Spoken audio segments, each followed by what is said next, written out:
So I've always been someone who likes to march to the beat of their own drum, which is why I have a lot of experience with Law 24 of Robert Greene's 48 Laws of Power.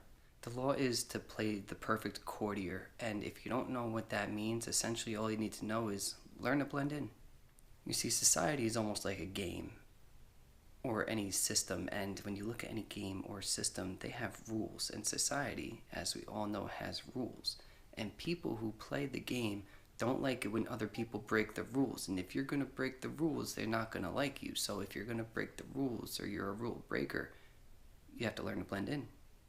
Now, obviously, when it comes to the book talking about it, it's more about scheming and vying for power and doing all that stuff, because being a courtier, which is someone in the king's court, if you get caught scheming and you look like that outsider and you're the renegade, you're not going to be in the court for very long. They're just going to be like, nope, everyone sees you as a threat, they're pushing you out.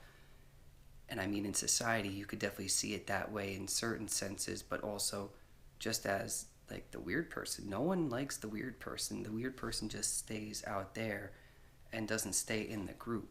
So if you don't want to be excommunicated or found out, you need to learn to blend in. You need to understand the rules of the game. And whether you want to follow those rules or not, you have to make everyone else around you think you're following the rules.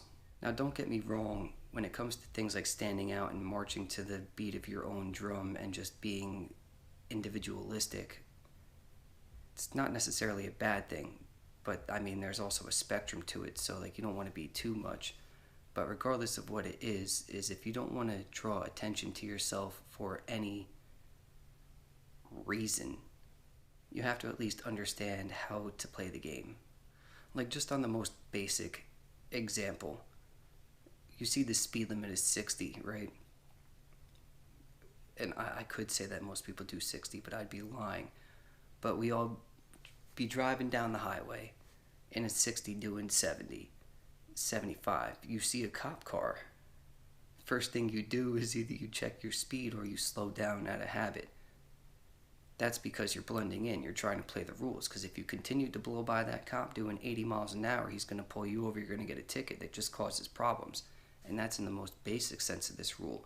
And just an example of what happens if you don't blend in. And aside from the rules of law and the law of the land, there are societal rules that are in place that are either spoken or unspoken. Like even just basic, for example, like brushing your teeth every morning, or being polite to people. Like, if you don't follow these rules, you're either going to be seen as gross.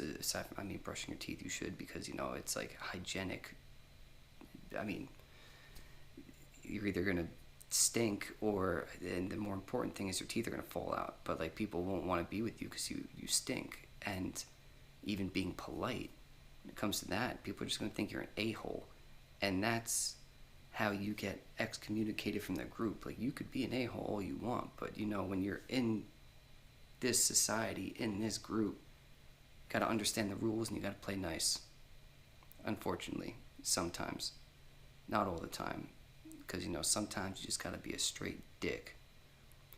There is a time and place, but if you're that way all the time, and this is just an example because there's every single law you could apply this to. But if you're going to be that way all the time, then no one's going to like you. And you're not blending in. They're going to just push you out, cast you out to the side. So if you're someone who likes to bend the rules or pick and choose which rules you follow, I'm not condemning you for doing that. Quite the contrary, you do you, boo-boo. But this law is for you. If you're very open with being an outlaw or a renegade and not giving an F about what you do and how you do it, breaking rules, one, there's going to be consequences of going to jail, doing all that stuff, fines. But then two, just the social aspect is people are like, ooh, that's a bad dude. Like, we don't want to hang out with him. So the good thing, the smart thing to do is to understand that and to blend in, and it'll just make your life a lot easier. But I think that's really all I have to say about this one. It's like pretty simple. I mean, if you guys think otherwise, just let me know, because I'll try to cover more things about it. But if you don't know me, my name is Brendan, this is the Lost Tribe. If you like the content, leave a like, leave a comment down below what you think about this law. whatever you want. And if you made it this far, hit that subscribe button because clearly you like the content. Once again, Brandon, Lost Tribe, peace out.